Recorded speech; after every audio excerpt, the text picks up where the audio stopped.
Hola, querido auditorio de La Náusea TV, sean bienvenidos a un nuevo video. El día de hoy nos encontramos con Héctor Os Morales y Rafael de la Garza Talavera. Y bueno, vamos a tratar de trabajar un poco con algunas de las cuestiones que están más presentes en el ámbito mundial. En este caso, con la acusación que Sudáfrica le hizo a Israel ante la Corte Internacional de Justicia bajo el delito de genocidio. Ahora, digamos, la Convención para la Prevención y la Sanción del Delito define el genocidio, los actos perpetrados para destruir total o parcialmente a un grupo nacional, étnico, religioso. Toma diferentes consideraciones, como va a ser no solo la matanza de los miembros del grupo, sino también la lesión grave a la integridad física o mental de los miembros del grupo, el sometimiento intencional del grupo a condiciones de existencia que lo lleven a su destrucción física y algunas medidas incluso destinadas a impedir el nacimiento dentro de este grupo, ¿no? Más allá de que digamos si Israel está cumpliendo con esto o no, lo cierto es que las cifras pues hablan por sí mismas, ¿no?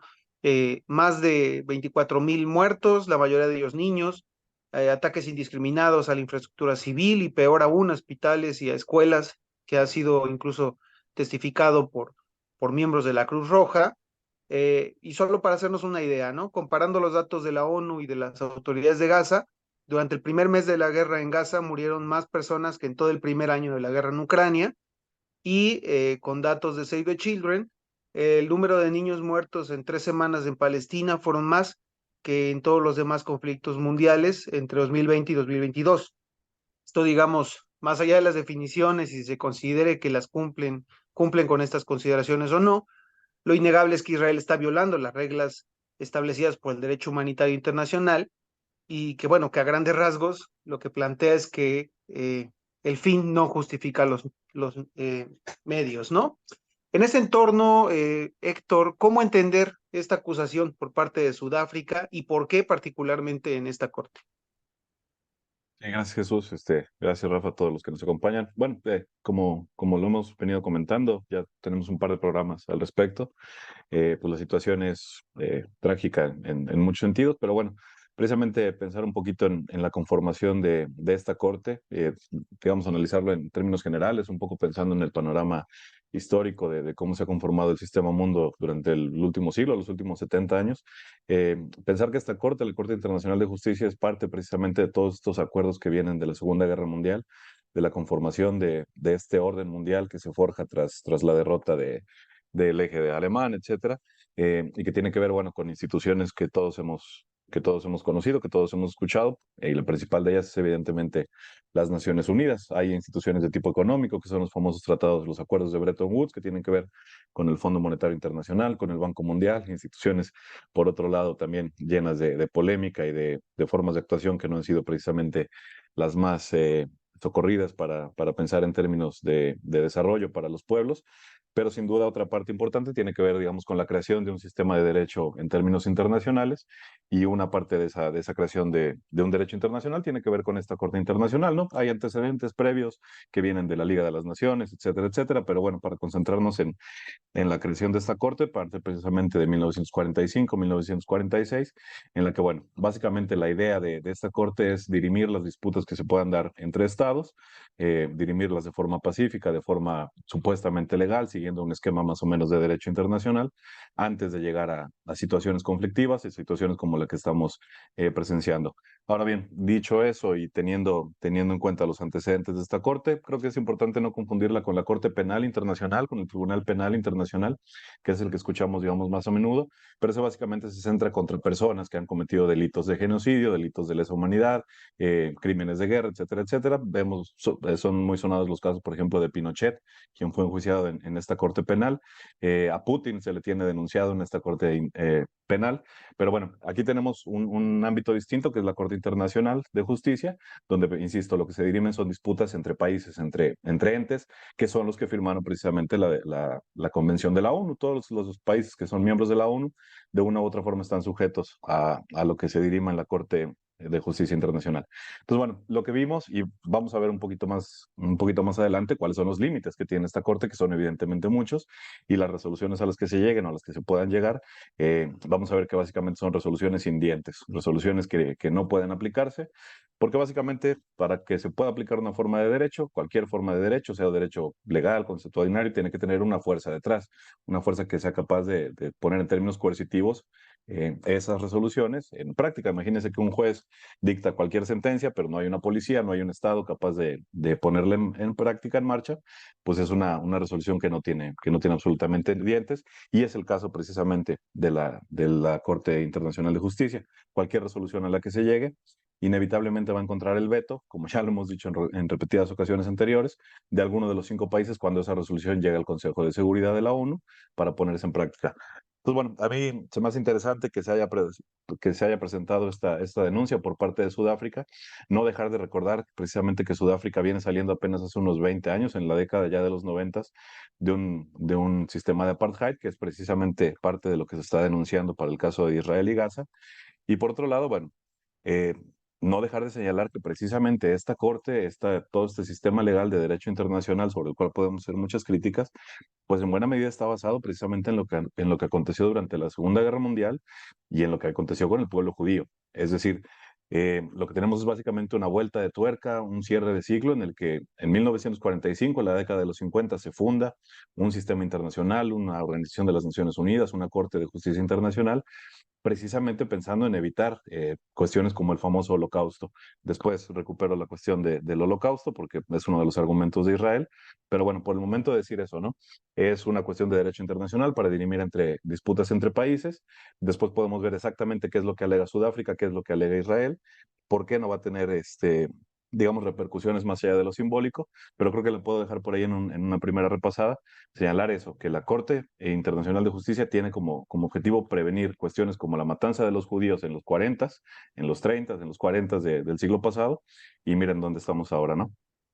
Claro, claro, Héctor. Sí, bueno, en ocasiones pasadas hemos hablado sobre la cuestión de las votaciones que no llevan a nada, la última vez en la ONU, ¿no? Todos los países en contra de lo que está pasando en Gaza y bueno, el veto de Estados Unidos dentro del Comité de Seguridad, que es el que sí puede hacer algo, y lo demás pues se queda en eso, ¿no? En votaciones. No obstante, lo cierto es que esta acusación, y tú lo señalabas, ¿no? El hecho de que esta corte surja justamente de la posguerra, y más vinculada a lo que le sucedió al pueblo judío, lo hace muy, muy cargado de una cuestión importante de simbolismo, ¿no? Ahora sí, para que la cuña apriete, tiene que ser en esa misma corte donde se le está acusando al pueblo judío, más bien al pueblo judío, no, perdón, al Estado de Israel, porque no es al pueblo judío ni a los ciudadanos de Israel incluso, se le está acusando pues de tener las mismas prácticas de las cuales fue víctima el pueblo en determinado momento. En ese sentido, Rafael, ¿cómo ves, digamos, la carga de esta acusación? Y más en un momento histórico que debemos aclarar, está marcado por el reacomodo de la hegemonía mundial y el enfrentamiento cada vez más evidente entre dos bloques. Sí, gracias Jesús, saludos Héctor, saludos a los seguidores. Efectivamente, este último detalle del fin de un ciclo, ¿no? Que inicia precisamente con la fundación de la ONU y la Corte Internacional de Justicia, con la intención sobre todo de que no se repitiese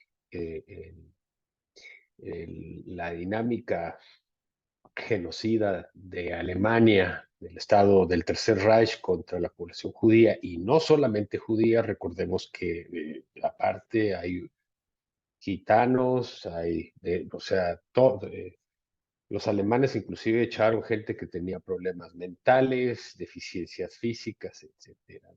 Entonces, efectivamente, yo creo que la carga simbólica es lo más importante porque, como decía Héctor, pues no tiene dientes la Corte, porque una vez que la Corte emite su fallo, pues se pasa al Consejo de Seguridad y ahí sabemos lo que va a pasar. Interesante mencionar que la preside una mujer estadounidense, la Corte Internacional de Justicia, pero en sus estatutos se señala que los magistrados no representan países, son autónomos. Pero bueno, eso ya es como extra. Pero la idea era precisamente, sí, tener un tribunal que pudiera prevenir o, en su caso, enjuiciar a estados que cometieran genocidios.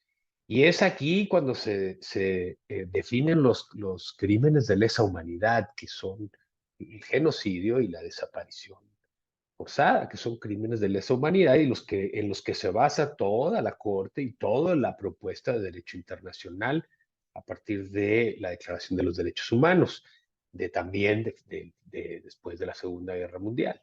Entonces yo creo que la parte simbólica es importante porque irónicamente, ¿sí?, esa Corte que surge para impedir que vuelva a suceder el holocausto, como lo llama el pueblo judío, hoy por hoy es el pueblo, es el Estado judío, el Estado israelita, mejor dicho, el que se pone en la silla, al que ponen en la silla de los acusados, lo cual nos muestra que este fin de ciclo no es solo simbólico. Recordemos que la fundación del Estado de Israel tiene como objetivo el control de los campos petrolíferos y de las economías de los árabes, para poder echar a andar este ciclo económico y esos 30 dorados años que van a partir de los 40 hasta los 70 y que colocan a Estados Unidos en el centro de la economía y del sistema mundo, de la economía mundial. Entonces, pero además, lo interesante aquí es que el Estado de Israel no se funda básicamente con los judíos que vivían en Palestina, sino con los que vivían en Europa, ¿sí?, que fueron las víctimas precisamente del holocausto. Y ahora esos son, habrá que decir que el Likud no son todos los ciudadanos israelitas, pero irónicamente, una parte de Ben Gurión y todos esos, pues eran los radicales, eran los sionistas, ¿sí? Y irónicamente son esos ahora los que están cometiendo un genocidio a todas luces. Es interesante señalar aquí que genocidios en la historia mundial, bueno, pues olvídese, no acabamos y nos empezamos a enumerar, ya no diga ustedes del siglo XVI, sino por ahí del siglo XVIII en adelante. Pero el holocausto no es el único genocidio, ¿sí? Recordemos el genocidio en Armenia, ¿sí?, en donde por ahí de principios de siglo hay una matazón impresionante entre 1915 y 16 del Estado turco. También los alemanes ¿sí?, el genocidio de los Herero y los Nama, en lo que hoy es Namibia, esto es en el principio del 1904 a 1908, ¿sí? Y luego, claro, tenemos el genocidio, el holocausto, pero después de eso no para el asunto. Después tenemos el genocidio de los 80 en Guatemala, también documentado y también atraído por la Corte Internacional. Y Ruanda, ¿no? Ruanda en 1994, que también fue discutido en la Corte. Entonces, digamos que la Corte conoce y sabe de lo que está hablando. No es un novato en este asunto y la historia de la humanidad, sobre todo desde Europa hacia el mundo, está llena de historia de genocidios, ¿sí? Entonces, creo que lo interesante y lo importante, y en esto coincido con otros analistas, es que poner a Israel a explicar, ¿sí?, lo que en 70 años no se ha dado la molestia de explicar, ¿sí?, de sentarse en la silla de los acusados, de defenderse, de pasar a la defensiva, ¿sí?, en un órgano internacional y desnudado por los tremendos argumentos que utiliza, ¿no?, el abogado sudafricano, sí, pues en realidad es más allá de que los medios internacionales no lo hayan sacado, sí, porque lo negaron, Inglaterra señaladamente y Estados Unidos, sí. Es importante y está cargado de simbolismos. Primero, insisto, por esta vuelta, por esta, digamos, serpiente que se muerde la cola. Pero además, porque no es cualquier estado que lo está haciendo, es un estado que surge precisamente del fin del apartheid en Sudáfrica, ¿sí? Y que de manera solidaria, porque normalmente es entre dos estados y se supone que los palestinos tenían que llevar esta demanda, pero hay la posibilidad de que otro Estado que se sienta afectado intervenga y demande. Y ese es el caso precisamente de Sudáfrica. ¿Sí? Entonces yo creo que más allá de lo que pueda, en dónde pueda acabar esto, ¿sí? Me parece que esto puede ser uno de los últimos clavos del ataúd del viejo orden internacional surgido en la Segunda Guerra Mundial, no solamente porque se desnuda la verdadera intención de la construcción de un Estado judío en Medio Oriente, que no era otro que una dinámica colonialista, que no son judíos que vivían en Palestina, no, son europeos, judíos que tenían siglos viviendo en Europa y también algunos que vivían en Estados Unidos, los que llegaron ahí. Y llegaron con esta visión racista, como diría Edward Said, evidentemente inspirados por el orientalismo del siglo XX, diciendo, Palestina es una tierra sin pueblo y los judíos es un pueblo sin tierra. Hombre, pues ya está, pues digo, Diosito no lo hubiera armado mejor, ¿sí? Y entonces a partir de eso lo que tenemos es un régimen colonialista, ¿sí? Fundado por europeos, independientemente de su fe religiosa, en contra de, ¿sí? Estos subhumanos, como los llaman ellos, que son los árabes, ¿sí? Y en este caso particular, los palestinos, pero no son los únicos, recordemos la guerra contra Egipto, todas las guerras, ¿no? Precisamente para mantener el control después de la Primera Guerra Mundial y la caída del Imperio Otomano. Entonces yo creo que es muy simbólico, es una carga muy simbólica. Y pues, en ciencias sociales algunos consideramos que las cuestiones simbólicas también pesan y también cuentan, ¿sí? Y yo creo que habrá que estar atentos a cómo se va desarrollando el juicio. Claro, gracias, Rafael. Sí, no, en efecto, y es algo sobre todo importante porque lo simbólico no solo tiene la capacidad de transformar la realidad, sino porque nos muestra cómo está cambiando ya. O sea, es un termómetro que nos permite ver, y en ese sentido, lo cierto es que un golpe que ha sido muy bien dado, digamos, a todo el pensamiento occidental, ha sido justamente que ya no se le cree a Estados Unidos todo lo que plantea, y tampoco Israel, lo mencionaban un analista en Negocios TV, que mencionaba, Israel ya no puede volver a ocupar la excusa del holocausto como una excusa, o sea, no el hecho de que lo vamos a negar, porque tampoco vamos a negar el holocausto, pero que ya no lo use como una excusa para atentar contra el pueblo palestino. No, perdón, deja claro, el Estado de Israel no es la víctima, no más, ese discurso se cae, ahora es el victimario.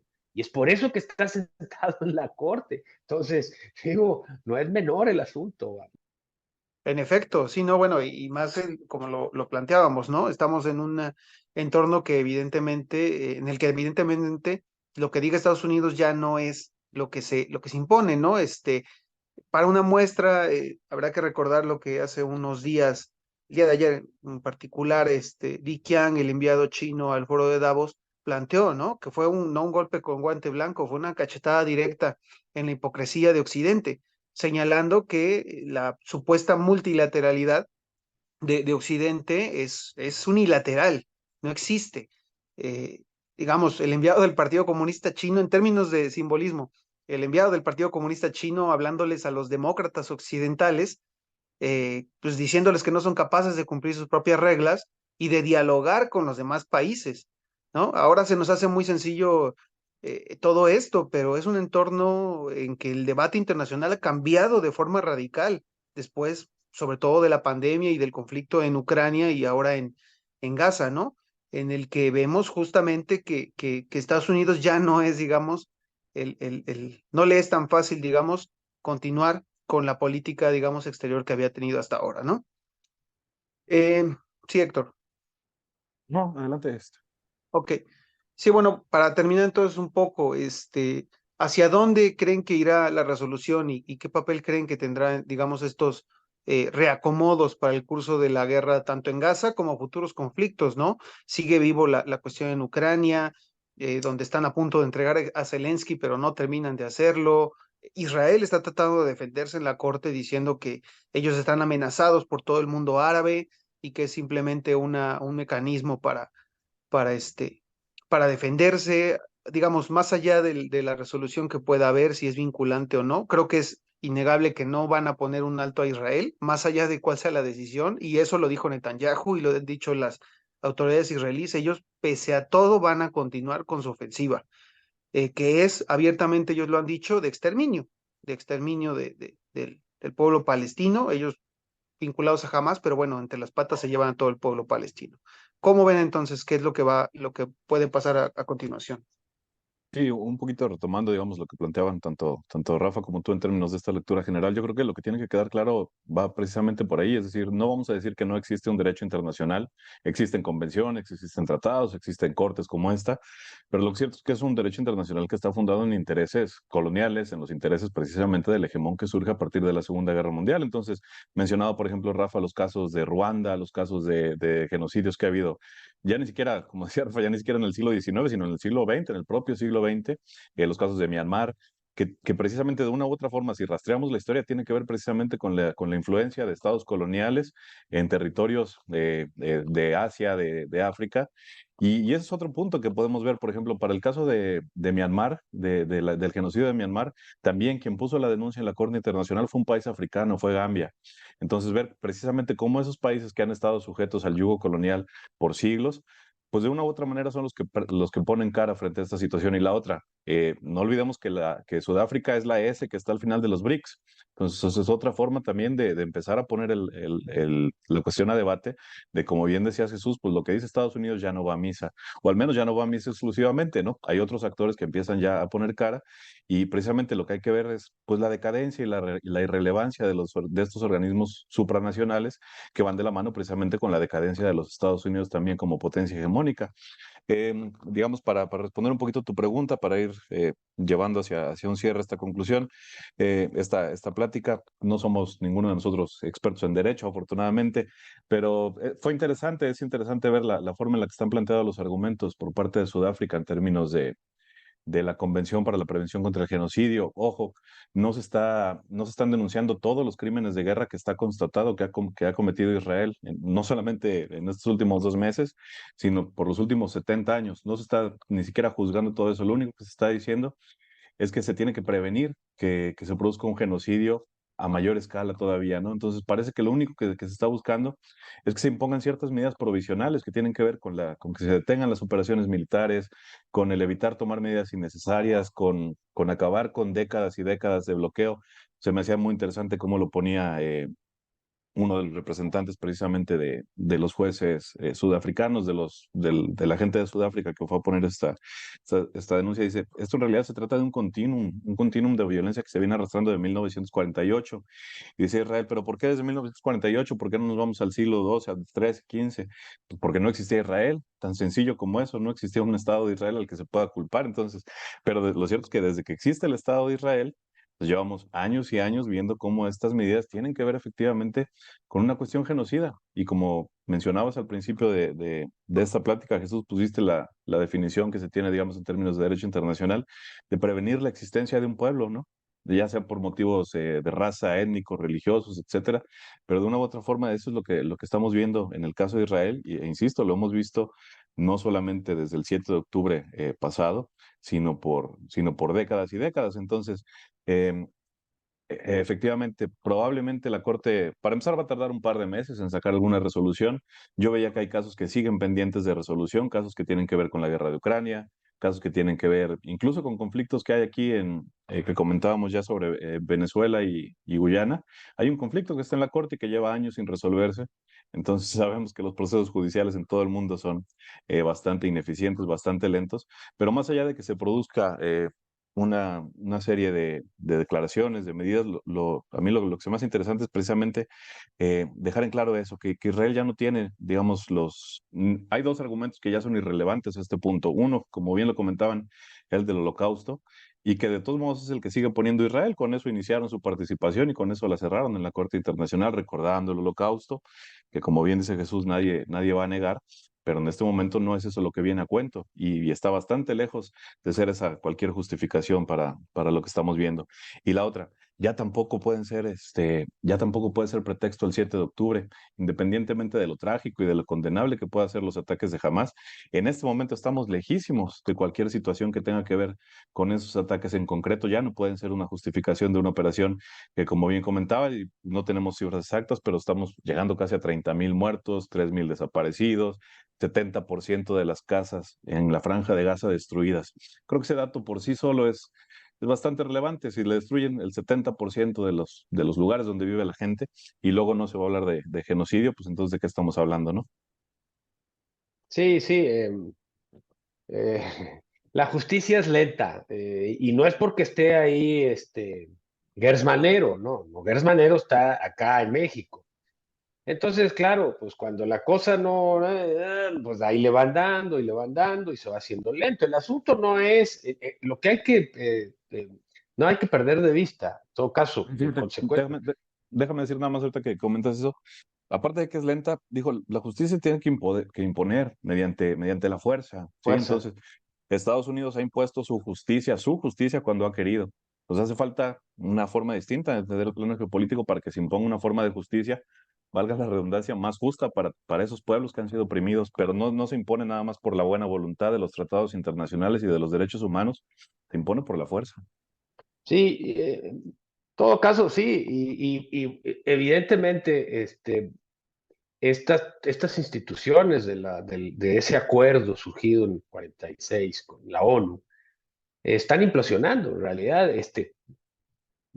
Digamos que, ok, la Corte falla a favor de Sudáfrica y de Palestina, como tú bien dices, pues no va a tener un efecto vinculante, va a tener, si quieres, una crítica moral, una sentencia, ¿no?, de corte moral que tiene su valor, sin duda, ¿no?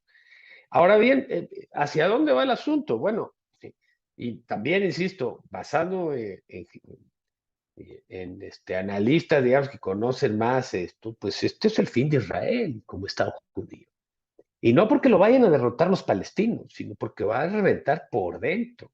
Lo que tenemos ahorita es un gobierno de minoría, onda Milei en Argentina, pero al cubo, ¿sí?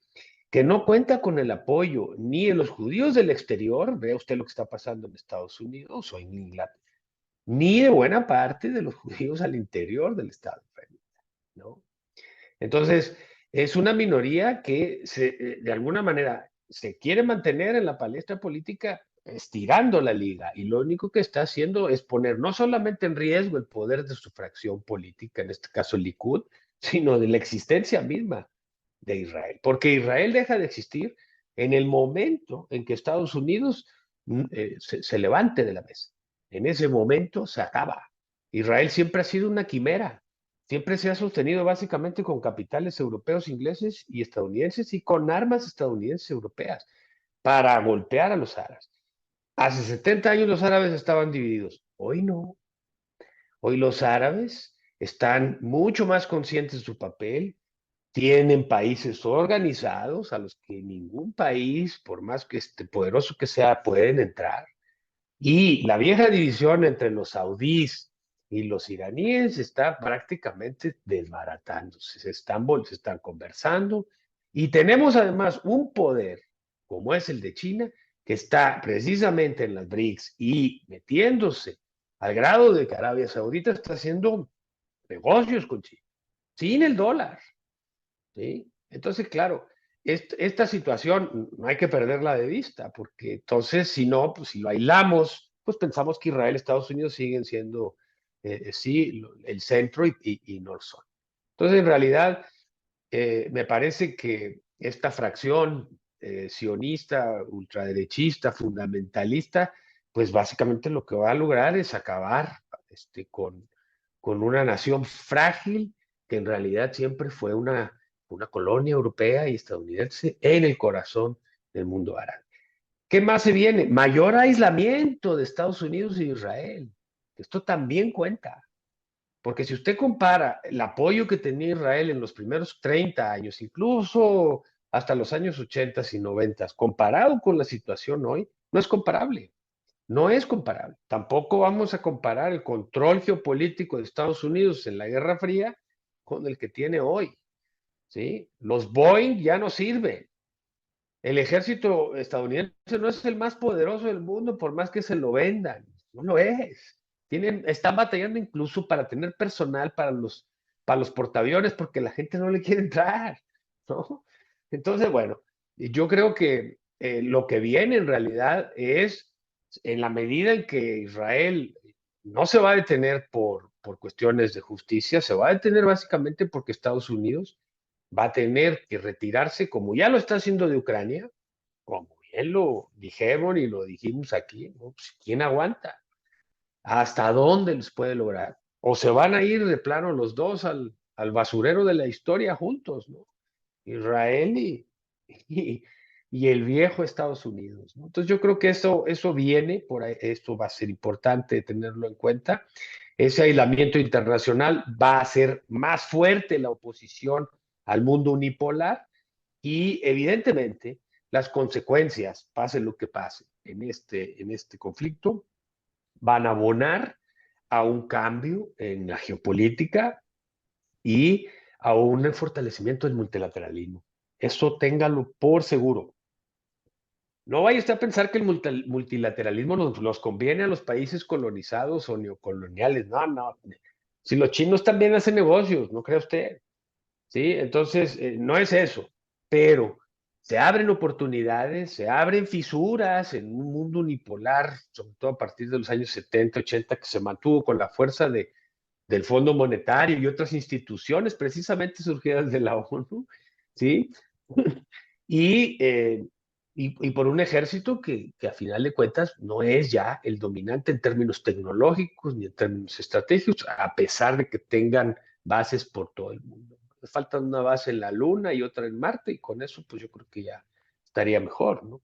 Entonces, pues seguiremos discutiendo esto, seguirá dando de qué hablar el tema, y yo creo que este ha sido un gran paso por parte de Sudáfrica, un paso muy importante para detener el fuego en el genocidio en Gaza y abrir la posibilidad de una etapa nueva en la que el pueblo palestino pueda tener, sí, la libertad y la autonomía que merecen como pueblo, como nación, y que merecemos todos, en realidad, los países que hemos sido colonizados y que seguimos hasta cierto punto siendo colonia.